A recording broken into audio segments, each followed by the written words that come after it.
ఏండో బాగున్నారా? అందరూ బాగుండాలని, అందులో మేము ఉండాలని కోరుకుంటున్నానండి.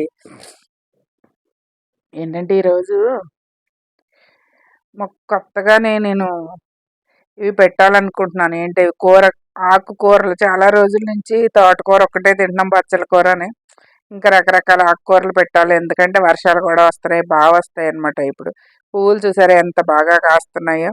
అలాగే నేను ఆకుకూరలు కూడా బాగా కాయించాలనుకుంటున్నాను. కూరగాయలు కూడా పెడతాను ఈ సంవత్సరం. ఎందుకంటే 3 టబ్బల నిండా నేను ఆకులు నింపేసాను. ఎందుకంటే మనకి ఎరువు కూడా చాలా ఇంపార్టెంట్ కాబట్టి ఎరువు తయారు చేయడంతో పాటు ఆకుకూరలు పెంచుదాం అనమాట. అందుకని ముందు 3 టబ్బల నిండా ఆకులు నింపేసి తర్వాత మట్టిని నింపాను. చాలా తేలిగ్గా ఉన్నాయన్నమాట టబ్బలో. మనం ఎక్కువ మొత్తం మట్టే నింపామనుకోండి అసలు పైకి పట్టుకెళ్ళలేను. అందుకనేసి ఒక్క చేతితో అలా లేపేస్తుంటే కూడా మనకి సింపుల్గా లేచిపోతుంది. కాబట్టి మనం ముందు ఆకులు నింపుకుని, చాలా ఆకులు ఉన్నాయండి మాకైతే. ఇంటి చుట్టూరు చెత్తే ఉన్నదండి. బాదం చెట్టు ఒకటి వేసాను కదా, ఆ బాదం ఆకులన్నీ బాగా రాలిపోతున్నాయి. దానివల్ల నాకు చాలా కంపోస్ట్, లీఫీ కంపోస్ట్ బాగా వస్తుంది అనమాట. అందులోకి ఇంట్లో కూడా నేను అంతా కంపోస్ట్ చేస్తాను కాబట్టి. నా దగ్గర వానపాములు కూడా చాలా ఉన్నాయి. అందుకనేసి ఇందులో ఇంకా నేను వేసాను. మట్టి వేసేసి ఇలా పైకి తీసుకెళ్ళి తర్వాత నేను దాన్ని ఇంకా విత్తనాలు పెడతానంటే, ఈరోజు ఏం విత్తనాలు పెట్టాలనుకుంటున్నానంటే, ఈ పైకి తీసుకెళ్ళడం కొంచెం కష్టమే, తేలిగ్గానే ఉన్నాయి, కాకపోతే తీసుకెళ్ళాలి. ఇంక ఇదే మట్టి నింపానండి నేను. ఎందుకంటే ఇందులో కంపోస్ట్లోని ఏమీ వేయలేదు, ఒక్క ఆకులు వేసాను అడుగుని. తర్వాత మామూలు మట్టి, మీరు అవి ఒకటి ఒకటి అన్నీ మనం కంపోస్ట్ ఎలా కలుపుకోవాలో, సాయిల్ ఎలా తయారు చేసుకోవాలి, అది ఇది చెప్తారు కదా. నేను ఏమీ లేదు, మొత్తం అవి రాళ్ళ మట్టి లాంటిదే నేను ఇంతకు ముందు వేయించుకున్నాను అనమాట. అదే మట్టి నింపేసాను. కాకపోతే మనకి అడుగునున్న ఆకులన్నీ కనుక కంపోస్ట్ అయినాయి అనుకోండి, ఇంకా అందులో చాలా బాగుంటుంది. కొన్ని రోజుల తర్వాత మనం ఒక వారం 10 రోజుల తర్వాత కొంచెం కొంచెం చిన్న చిన్న మొక్కలు వచ్చిన తర్వాత ఆవు గత్తాన్ని కలిపి మనం వాటర్ కింద ఇచ్చుకున్నా ఉంటే సరిపోతుంది. ఇంకంటే ఆ విత్తనాలు పెడుతున్నాను నేను ఇందులో. పాలకూర విత్తనాలు పెడుతున్నానంటే అక్కడక్కడ గుజ్జు గుజ్జుల కింద మొక్కల్లాగా వస్తాయి అనేసి గుజ్జుల కింద అలా పెడుతున్నాను, పించు తోటి. ఈ పాలకూర విత్తనాలు అయిపోయిన తర్వాత నేను ఇలా పించులాగా అన్ని పెట్టేసి దీనికి కొంచెం వాటర్ ఇచ్చేసుకున్నాం అనుకోండి, 2 రోజులకు ఒకసారి ఇచ్చుకున్నా సరే.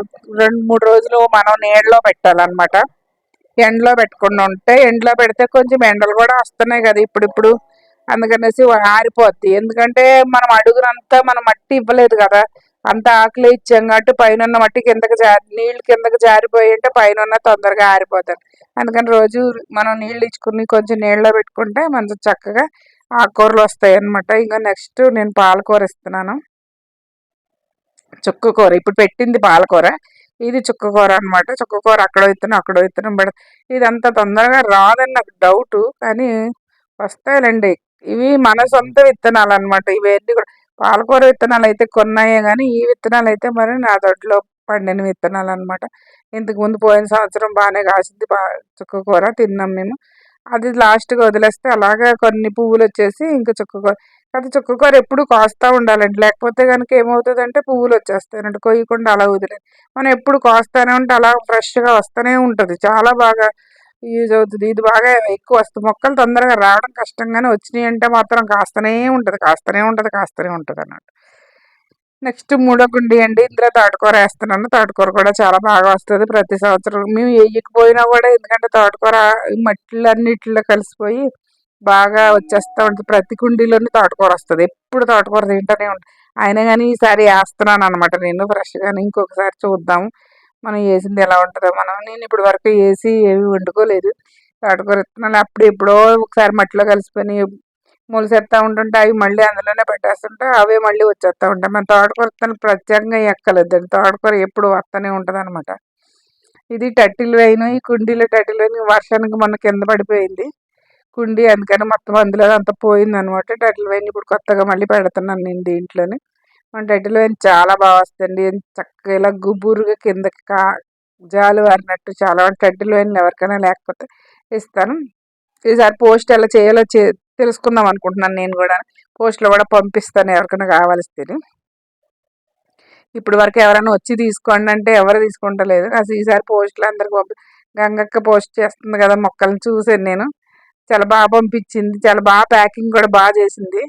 మనం కూడా అలా చేసి మన యూట్యూబ్ ఫ్యామిలీ అండ్ ఫ్రెండ్స్కి మొక్కలు పంచిపెడదామని అనుకుంటున్నాను నేను కూడా. నా దగ్గర ఆర్నమెంట్ ప్లాంట్స్ చాలా ఉన్నాయి. టటిల్ వైన్ అనేసి, ఇంకా పోట్ లిల్లీ, కొలియాసు, చాలా రకరకాలు ఉన్నాయి కదా, అవన్నీ కూడా మనం అందరికీ ఇద్దాం, యూట్యూబ్ అండ్ ఫ్యామిలీ అండ్ ఫ్రెండ్స్కి. ఇంకా అలాగే ఇంకా ఇవన్నీ కుండీలు కూడా పక్కకు పెట్టేశాను అనమాట. మళ్ళీ నెక్స్ట్ 5 days తర్వాత కొంచెం చిన్న వీడియో తీశాను. ఇది తోటకూరండి, బాగా వచ్చినాయి నాకు తోటకూర మొక్కలు బాగానే. చూసారు కదా, మనం వేసిన విత్తనాలన్నీ మొలిసినట్టున్నాయి. ఇది పాలకూర. పాలకూర విత్తనాలు కూడా బాగానే వచ్చినాయి. ఇక్కడంతా పించుల కింద పెట్టాం కదా, గుబురుగా ఒక్కొక్క దిక్కున, ఒక దిక్కు గుజ్జుగా బాగా వచ్చినాయి. కాకపోతే 2 ఆకులు వచ్చినాయి, ఇంకా రావాలి మంచిగా. ఎందుకంటే 5-6 రోజులు అయింది కాబట్టి అన్ని మొక్కలు వచ్చినాయి అన్నమాట.